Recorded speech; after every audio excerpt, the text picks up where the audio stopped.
উন্মত্ত জনতার যে তাণ্ডব আমরা দেখলাম বেলডাঙ্গায়, তা কি হঠাৎই ক্ষোভের বহিঃপ্রকাশ? না, তা নয়। এর পিছনে রীতিমতো উস্কানি ছিল, উস্কানিমূলক পোস্ট ছিল। বেলডাঙ্গায় অশান্তির আগে উস্কানিমূলক পোস্ট, উস্কানি দিয়ে গা ঢাকা শওকত আলী আলবেনির। অন্যতম উস্কানিদাতা আলবেনির খোঁজ পায় না পুলিশ, তবে শওকত আলী আলবেনির খোঁজ পেলাম আমরা, অর্থাৎ জি 24 ঘন্টা। আলবেনি মুর্শিদাবাদ ছেড়ে গা ঢাকা দিয়েছে ঝাড়খণ্ডে।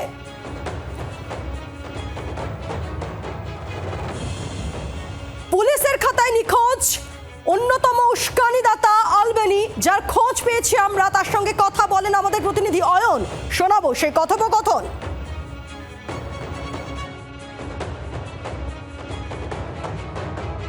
সেই কথোপকথন ভাবুন একবার, অন্যতম উস্কানিমূলক পোস্ট দিয়েছেন যিনি, সেই আলবেনি, যার খোঁজ পুলিশ পাচ্ছে না, সে গা ঢাকা দিয়েছে ঝাড়খণ্ডে। তার খোঁজ পেলাম আমরা, অর্থাৎ জি 24 ঘন্টা। এবং আমাদের প্রতিনিধি অয়ন ঘোষালের সঙ্গে তার এক্সক্লুসিভ কথোপকথন শুনুন। আপনি ওখানে দাঁড়িয়ে দাঁড়িয়ে বিভিন্ন বক্তব্য রাখছেন, যেগুলো একটু উস্কানিমূলক বক্তব্য।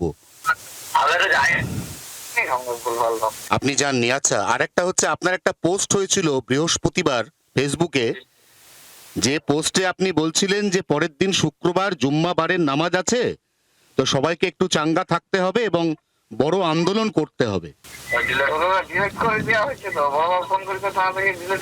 বেশ, তো ডিলিট তো করেছেন, কিন্তু এই যে পোস্টটা আপনি করলেন, এর ফলেই কি শুক্র শনিবারে ওরকম গন্ডগোল হলো বেলডাঙ্গায়?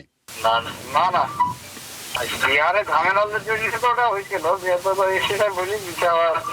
পথ অবরোধ করে দিতে হবে, সব বন্ধ করে দিতে হবে, এটা আপনি লিখলেন কেন?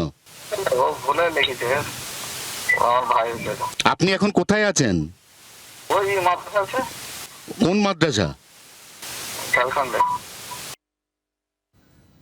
ঝাড়খণ্ডে আছে অন্যতম উস্কানিমূলক পোস্ট যিনি করেছেন, সে আলবেনি, কিন্তু তার খোঁজ পুলিশ পাচ্ছে না।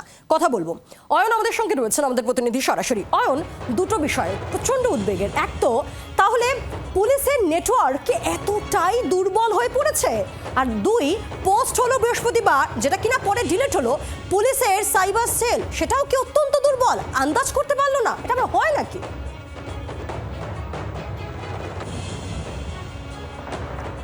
যে পুলিশ বৃহস্পতিবার রাতে করা পোস্ট ডিলিট করালো, সেই পুলিশ বুঝলো না যে সেই পোস্টের ইম্প্যাক্ট হিসেবে শুক্রবার অশান্তি হলেও হতে পারে? আগাম ব্যবস্থা ছিল পুলিশের? হচ্ছে না। তার মানে পুলিশের সোর্স থাকারও দরকার নেই। পুলিশ তো পরিষ্কার ইন্ধনের ইঙ্গিত পাচ্ছে কার থেকে? মৌলানা শওকত আলী আলবানি রিপিটেড অফেন্ডার। এর আগে 2025 সালের 11ই এপ্রিল জঙ্গিপুর মহকুমার শামশেরগঞ্জ ধুলিয়ানে যখন অশান্তি হয়েছিল, তখন সেখানেও আলবানিকে ভিজিবলি দেখা গিয়েছিল উস্কানিমূলক ভাষণ দিতে। আজ সে কথা আলবানি অস্বীকার করেছে, কারণ সেই সময় থেকেই আলবানি ঠিক কোথা থেকে গোটা বিষয়টা অপারেট করছে, এটা পুলিশের কাছে পরিষ্কার নয়। আমরা আজকে সকালে মুর্শিদাবাদের পুলিশ সুপারকে জিজ্ঞাসা করেছিলাম, আলবানি তার কোনো ট্রেস পাওয়া গেছে? তিনি নীরব। অথচ তারপর 24 ঘন্টা তাকে ফোনে পেল, তার সঙ্গে কথা বলল, সে দাবি করলো সে ঝাড়খণ্ডে আছে, সে একটি মাদ্রাসায় আছে। কোন মাদ্রাসা, ঝাড়খণ্ডের কোথায়, জিজ্ঞাসা করার সঙ্গে সঙ্গে ফোনটি কেটে গেল।